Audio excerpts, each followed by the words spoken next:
previous formats, it's that water, so we'll be susceptible to the burn there to reduce that attack power. And then you've also got the acrobatics, which can do really big damage if it's not terastallized. But we are getting into this game run of round 10. We're going to see Jack lead off with the Indeedee and that Toxtricity, and Fevzi leading off with the Archaludon and the Grimmsnarl. We get the Toxtricity on the field turn 1, absolutely great to see. It's not going to threaten the Archaludon very much though. All of its attacks it would want to go for are resisted or even immune because of the poison typing. But you can threaten down that Grimmsnarl with a massive Sludge Bomb. Maybe won't KO through the Light Screen. You'd have to Light Screen to be able to survive a Sludge Bomb, but against 2 special attackers, you almost certainly want to be clicking that anyway. You can't go for Thunder Waves because the Psychic Terrain has been set by the Indeedee. Spirit Break would be reasonable as well, but this is surely a turn to just get a Light Screen going. And then with the Archaludon, well, you can't really safely Electroshock because the Pelipper's not on the field. So you might just need to be able to go for maybe a Snarl to be able to reduce the damage output of both of these special attackers. Yeah, I think that's a good answer here as we get into this first turn. Indeedee not wanting to stick around for the action. It's set that Psychic Terrain up and gonna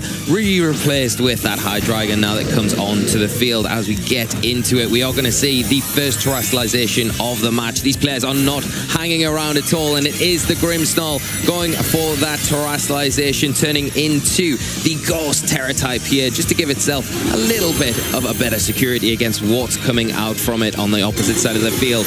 Light Screen being set up on Fevzi's side, going to give that defensive boost. There's a Sludge Bomb coming out and a great terastallization from Fevzi to kind of counteract that. And the Snarl, like you rightly mentioned, Jamie, going to reduce that special attack on 2 of these big special attackers on Jack's side. Yeah, that was a very solid terastallization to allow the Grimmsnarl to survive there, because now this Toxtricity, it's kind of useless on the field. It can't hit the Archaludon at all because of the Steel typing. And now that Grimmsnarl's a ghost, you've seen how much damage that is not doing.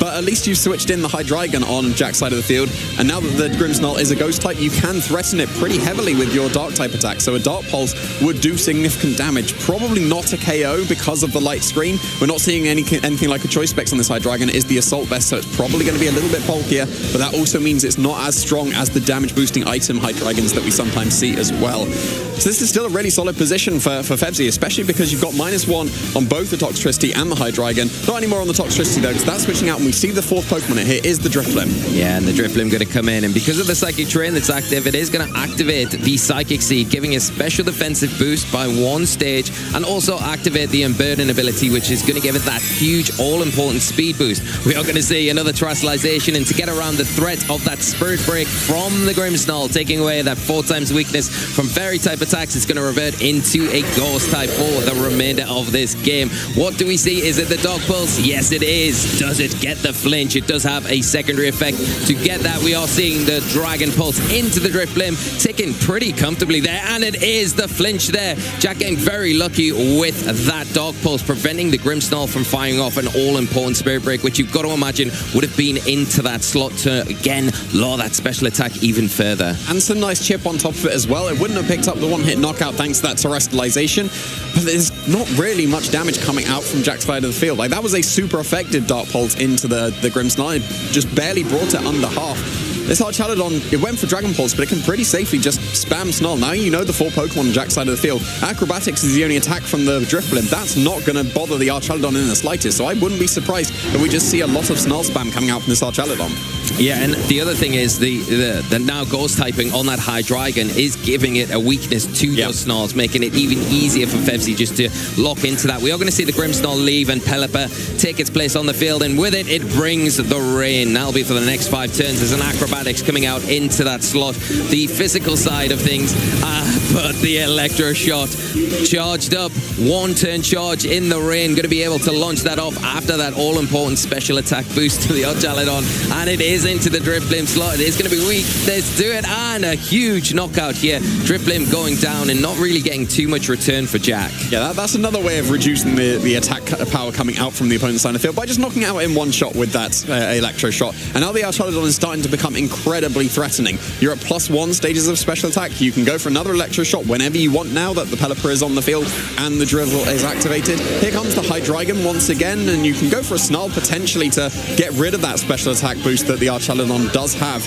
But there's not really too much threatening it down. The Toxtricity just doesn't. Like, it's the resistance of electric and also even the normal Boom Burst that can come out with the Light Screen on top of it, it just won't do much damage to the Archaludon. The Pelipper is definitely threatened, so you can go for another overdrive or a Volt Switch and pretty easily pick up knockout on the Pelipper. And then the Hydreigon can follow up with maybe a Snarl to reduce that Electro Shot boost.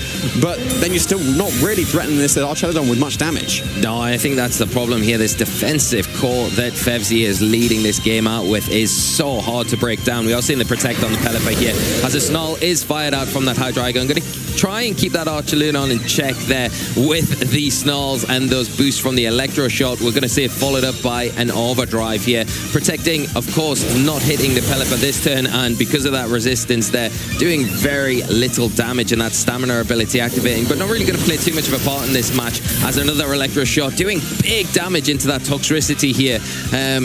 Once again, you know, Jack just find it very difficult to break through this defensive core here. I'm not really sure how he's going to be able to break through the Archelodon. Like, maybe the Terra Blast from the Indeedee would have done it, but you don't have that available anymore because the Hydreigon went for the Terra Ghost instead. You saw how much damage the Archelodon took. Like, Overdrive and Snarl, it barely tickled that Archelodon. Yes, you can take care of the Pelipper whenever you want, but this Archelodon, as far as I can see, can very, very easily just 1v3 the rest of Jack's team. I'm really struggling to see the damage coming out into it. Maybe a Draco Meteor or a Dark Pulse, that would do some pretty significant damage, but you still got the Light Screen, so it's the Archelodon's in still such a solid position. Well, we are going to see a Dark Pulse into that Pokemon, and it does again activate that stamina boost, giving a +1 to the defense, followed up by the Overdrive, taking down the Pelipper and taking the Archelodon down to 50% of its health, so chipping away slowly at it, but it's no danger of getting knocked out, and it is sitting here free to get an attack off this turn. And will it go for another Electro Shot? It is not. It is the Dragon Pulse into that Toxtricity to remove the threat of that special Pokemon. Yeah, and Jack's down to his last 2 Pokemon here, whereas Fevzi still has 3. That Archelodon, at least it is now below half, but you're probably still not going to be able to knock it out with a combination of Expanding Force and Dark Pulse, maybe Expanding Force and Draco Meteor. But then if you do commit to going for Draco Meteor into the Archelodon, you're stuck with -2 on the Hydreigon for the rest of the game because you can no longer switch out now that it's down to the last 2 Pokemon. And when I was saying the Archelodon was down below half, no, it's not. Here comes Sinistcha. Yeah. So it's going to activate that Hospitality. It was perfectly timed with the Psychic Terrain at least, so that's now back on the field for 5 turns. But yeah, Hospitality. The Archelodon seemed to be unbreakable. That's even more unbreakable when it has recovered 25% of its HP. Yeah, one of the beauties about that, and so well timed from Fevzi, getting rid of some of those big threats with Archelodon, and now in that position to get that health back and make it even more difficult for Jack to break through it, because even if you do decide to go down a terrestrialization route with it, you're going into the Grass Terra type, and you're still not threatened by really anything on the Jack side of the field, and you're going to have to rely on those Dark Pulses, like you've mentioned. The Indeedee going to really struggle in this position. It has got the Expanding Force, so it does have that little bit of an extra boost, of course, and now the Grimmsnarl coming in as that Expanding Force is fired off. It's doing not bad damage to the Grimmsnarl, but both Pokemon taking that pretty comfortably for such a powerful boosted attack. Yeah, and the Dark Pulse at least will finish off the Grimmsnarl, but that's almost a bad thing because this just immediately gives the switch back to the Sinistcha for another round of Hospitality into this Archelodon. So yeah, now it is down to a 2v2, but this Archelodon, it's launched off its Snarl, and now just where's the damage coming from Jack's side of the field? Unless you get some critical hits to break through those special attack drops, I'm just not seeing it. Yeah, now with the only 2 Pokemon remaining on Jack's side of the field, you've not got the ability to switch out to reset those drops, so the Archelodon's in that position where it can just spam the Snarl from here on out. As we see the Hospitality coming in with that Sinistcha, activating the recovery there on that Pokemon, and you know, this must be so frustrating to deal with because you think, I've got it down to 50% health. Oh no, Sinistcha's coming in, and I've got to do this all over again, and I don't think you've got the ability to really get through this just defensive Pokemon because of its typing, because of the support that everything else is provided in this match, and really well identified by Fevzi. And I think Jack's going to have to reevaluate how he's approached this match, maybe going into a game 2. Yeah, it seems so. Still going to be firing off some attacks there. The Expanding Force, not that much damage still. The Archelodon now at +6 defense, so massive body presses could be coming out. And yeah, Dark Pulse, super effective into the Sinistcha, but still with that Light Screen, it's only just brought it below half, and then that activates the Citrus Berry, bringing it back above half, so that's just not doing the damage it needs. Body Press now with +6, that's an easy one-hit knockout into that Indeedee after the sash had been broken thanks to that Snarl. And now it's just that Hydreigon that's stuck at -1. Yes, the Sinistcha did flinch, and that could have been a Life Dew, or it could have been a Trick Room to be able to just reverse the speeds and move first, but I don't think that flinch particularly matters at this point because the Hydreigon is just not going to be able to break through this Archelodon. No, not at all, and that is you know, I think we're just kind of maybe at this point where you've come to the conclusion of, I probably won't win this game, but I'm going to take the next few turns just to think over how I can approach this matchup going into game 2 to maybe bring this back. We are seeing the Dark Pulse once again launched off into the Sinister, but once more, another Snarl, another special attack drop to weaken that Hydreigon even further and make things even more difficult as the Sinister finally gets to set up its Trick Room and reverse the dimensions, making things a little bit easier so that Dark Pulse doesn't have the chance to flinch anymore in this game. Yeah, now you just be able to just consistently attack this Hydreigon moving first, no fear of any Dark Pulse flinches. You can go for Life Juice just to make sure that you're staying on the field like so. Could have been a match of gotcha, but that can miss, so just playing extra safe here. Life Dew is guaranteed to get that recovery. Now our Chaladon looks like it's going to be, basically back to full HP there. Another Snarl, 2 more will do it, but yeah, the Hydreigon now at what, -3 special attack? It's going to respond back with its own Snarl, but that's just not damage. No, and you've got a line of recovery on Fevzi's side of the field as long as that Sinister is still in play, whereas Jack doesn't have that, so playing the Snarl against Snarl game is just not going to be something that you're able to do. If you're in this position, Jamie, are you taking the time now to look at how and what went wrong in this match to try and fix in the next game? I think that the Pokemon that Jack brought struggle to break through that Archaladon very quickly. We've seen that like a lot, and the real out of those 4, maybe the Terra Blast from the Indeedee would be able to do some good damage into that Archaladon. It's got to be the Kommo-o, right? Because the Volcarona, it can do pretty reasonably into Archaladon if there's no rain, but Pelipper was brought. So it's kind of got to be the Kommo-o that has to break through this Archaladon. It's going to be hitting on the physical side because the Hydreigon's now been taken care of. That's obviously going to be game 1 for Fevzi. But yeah, Kommo-o, it's got to be Kommo-o that breaks through the Archaladon. I'm not seeing any other way of quickly breaking through that Archaladon. And when I say quickly, that was like, what, probably 8 turns that the Archaladon just did whatever it wanted to. Yeah, it just took, well, I mean, Jack did it well in one regard, getting it down to 50%, but when you've got that recovery with the Sinister and you're free enough to switch it in, get the Hospitality, switch it out, bring it back in, you're pretty much back to 100% there, and you already fired off a few of those Snarls. The Toxtricity just didn't have the impact. It did pick up a knockout onto the Pelipper. It was great for that, but I mean, outside of that, really, what was it providing? The Drifblim did nothing in that match. You think that's a slot that you could maybe look at and say, okay, there wasn't really much value there in bringing that to this game, because yes, it got an acrobatics off into the Pelipper, but really in hindsight that didn't matter too much at all. I love the identification of the Kommo-o, but we can't just focus too much on Jack, of course, because we have to really give huge credit to Fevzi for the way that they've approached this game and how well they set up to make it so difficult for Jack. And when you look at the threats, we highlight all of those big, powerful attackers at the start of the game. Well, he just handled those so eloquently in that last game. Yeah, Fevzi's game plan there was very solid. It seemed like it was near impossible for Jack to break through. Given the Pokemon that he brought, Fevzi played basically flawlessly to not allow Jack really any chances back into that game. Like the Kommo-o could break through the Archaladon, but then the Sinister was a really good bring, and like you mentioned, it can bring itself in, get that Hospitality, and then, well, it can just Rage Powder away the body presses, because you want the soundproof on the Kommo-o for this kind of team because of that Boom Burst Toxtricity, but that means you don't have the probably more regular Overcoat, which could have avoided the Rage Powder. So the synergy that the Jack has may come back to bite him against that Sinister.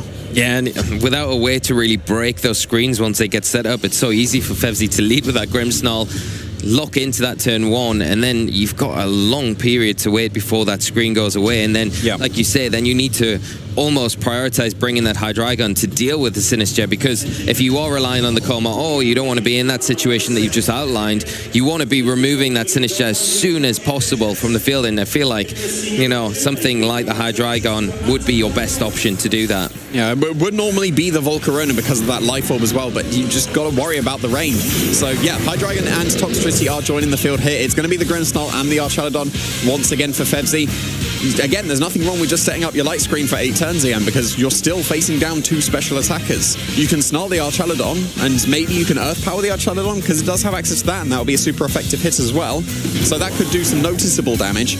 But then we've seen how much damage even the Overdrive was doing to the Archaladon behind that light screen. It just wasn't.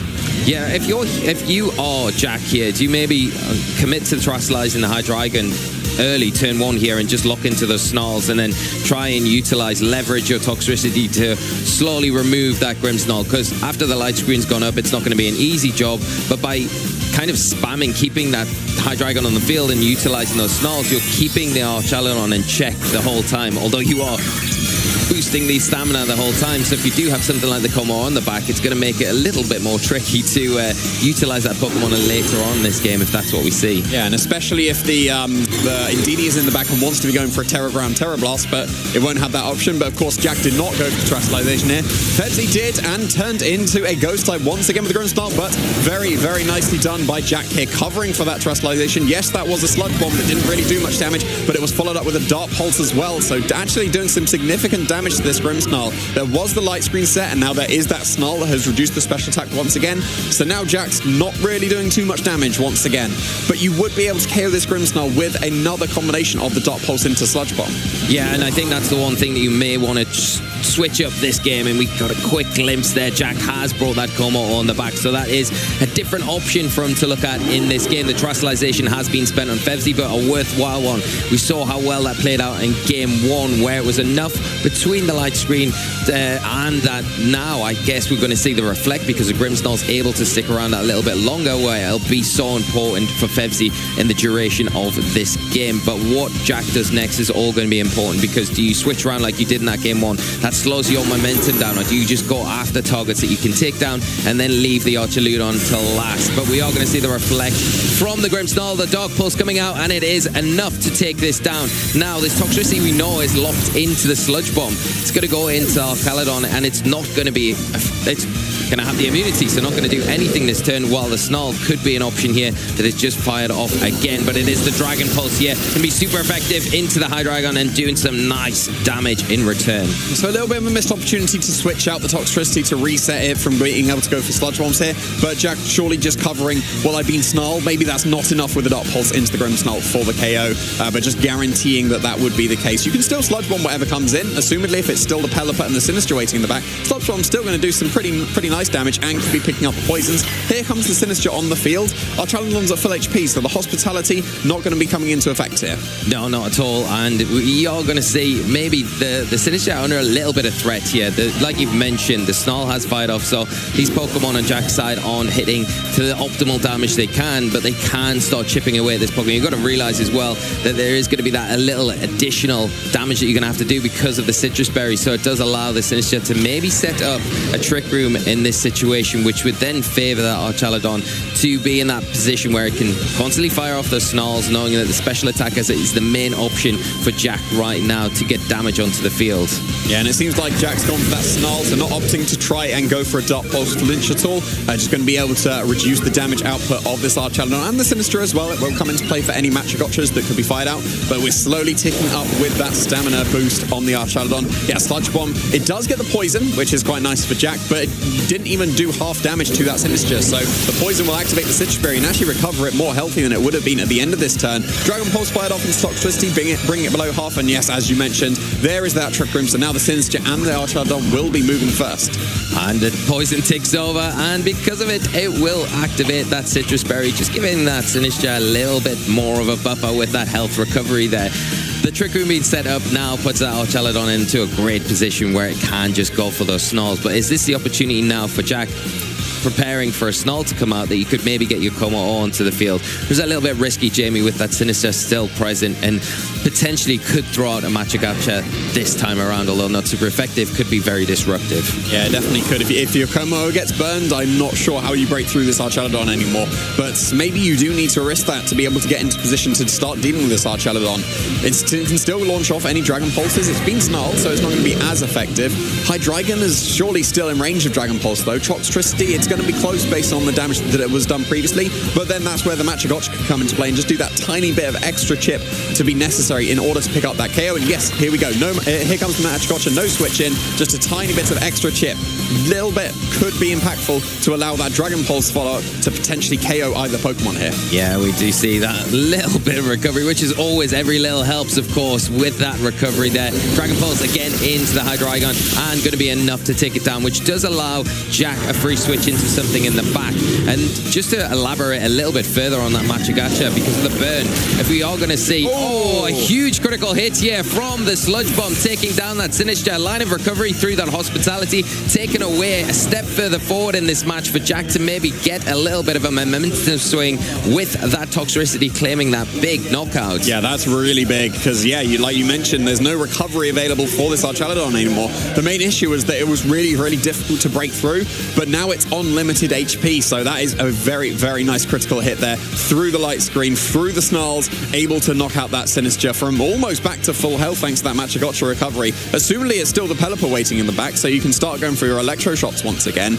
But yeah, you're still in a reasonable position for Fevzi, thanks to the Trick Room being up, because you're still going to be able to move first with both the Archelodon and the Assumed Pelipper against any of Jack's team, because it's a reasonably fast-paced team. Like, yeah, there's the Pelipper, so it's going to assumedly underspeed this Toxtricity and the Indeedee that is going to be coming in as well. But at least you need to double into this Indeedee to be able to pick up a KO into it. And another saving grace for Fevzi is the fact that the Toxtricity is still locked into Sludge Bomb. It can't go for the overdrive to just immediately knock out the Pelipper. Yeah, and the other thing you would notice about the Indeedee on Jack's side of the field, normally Indeedee, one of those Pokemon that does have that redirection available to it, but unfortunately for Jack, in this situation, it's more of an offensive Indeedee, so it hasn't got access to pulling in those attacks to maybe give that Toxtricity a little bit of support here to allow at least a Sludge Bomb or maybe a switch out to something in the back.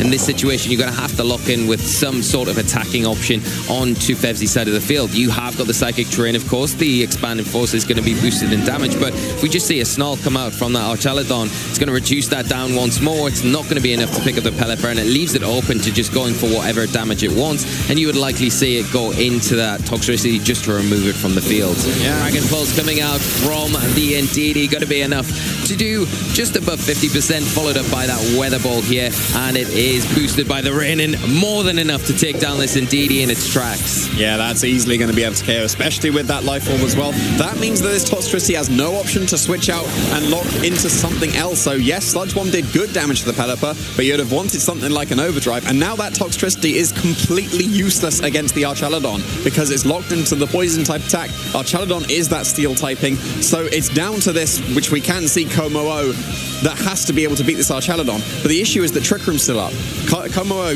it's going to be knocked out in one shot by a Hurricane, so it's almost forced into its defensive terrestrialization of the Fire type, but then that's surely knocked out in one shot by a Weather Ball as well. So yeah, it's still really awkward position for Jack, especially because he's locked into the Sludge Bomb.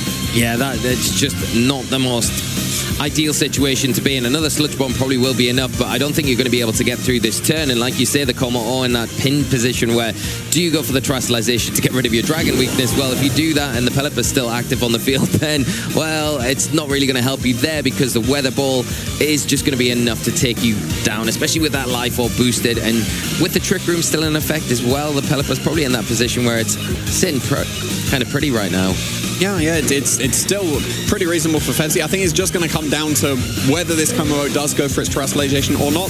It does seem like that is going to be the case coming out, going into that Fire typing. So if a Hurricane wins that slot, it's still doing very good damage, don't get me wrong. A Life Orb Hurricane from Pelipper is actually significantly strong. But if it is a Weather Ball instead, that would just pick up the one-hit knockout on that Komo-O. There comes the Dragon Pulse into the Toxtricity, is enough to pick up the KO, so that's going to keep the Pelipper safe from any Sludge Bombs that could have come out. So that means that the Pelipper is a little bit more free to launch off whatever attack it wants to go for. Looks like the Komo-O actually underspeeds this Pelipper here, so it went for an Iron Defense, not going on the offensive. There's the Hurricane from the Pelipper, and that's going to do still so much. Look at that damage coming out. But the fact that Pelipper actually outspeeds the Komo-O means that Fevzi can stall out his own Trick Room and then just launch a Weather Ball for the win. Yeah, that's the tricky thing. With not many turns of the Trick Room left, it is a matter of time. And now with so much damage taken as well, you do have the leftovers item there, but do you have enough in the tank to be able to potentially use a Body Press this turn into the Pelipper? That would probably be enough to take it down, even though it's resisted because of the defense boost that you've got there. But in the process, you're going to have to take an attack from this Archelodon, and it has got the Rain Up. It is going to have the ability to lock into those Electro Shots, get those special attack boosts, and you've got to think at that point, with the stamina boost that it's already taken from those snarls, it's going to be in a position where it's going to be able to easily out-damage this Como in this situation. Yeah, the Pelipper going to keep himself safe on this last turn of Trick Room, as we did see the Pelipper did outspeed Como here. Electroshot being fired off from this Archelodon. Of course, it's going to take one turn to fire up and will attack this Como immediately on this turn, getting that special attack boost, getting rid of the earlier snarls from the High Dragon. This will still do some reasonable damage to this Como. Say reasonable damage, it's brought down into the red, so that's definitely in range of any attack the Pelipper want to go for. I reckon it's even in range of, even if the Como managed to stall out the weather, just a regular weather ball would be able to KO. But yeah, there comes the leftovers recovery. Body press was not enough to KO the Archelodon thanks to all those earlier stamina boosts. There is the end of Trick Room. We've just seen that the Pelipper does outspeed this Como. It's going to be in range of any attack the Pelipper want to go for here. Yeah, it almost feels like Jack looking into the Protector is delaying the inevitable here, because we know the speed tiering of these Pokemon. We know the Pelipper is going to outspeed it. Now those dimensions have twisted back to normal. Weather Ball this turn going to be into the Protect here, as Como trying to clutch out, get as much recovery and use from those leftovers as possible. But Electroshock not going to be hitting the Como. But in fact, even though there is the Protect, it still gets that special attack boost just to put a different stamp and further that advantage that Fevzi's got in this match. Yeah, if the Como protects, you might as well get a free special attack boost here. You want to be trying to get that leftovers recovery. That's not going to save you from a Life Orb Weather Ball in the rain here, though. You still need to be protecting multiple times to stall out the rain, and I guess less and less likely every time. There is the failed Protect here, so Pelipper is going to be able to follow up with that Weather Ball into the now Fire-type Como. Absolutely enough to KO this Como, and Fevzi Ozkan is going to be able to advance to 9-1, almost certainly securing their place in that asymmetrical top cuts. Incredible game from both of our players, and what a great example from Fevzi to show when you do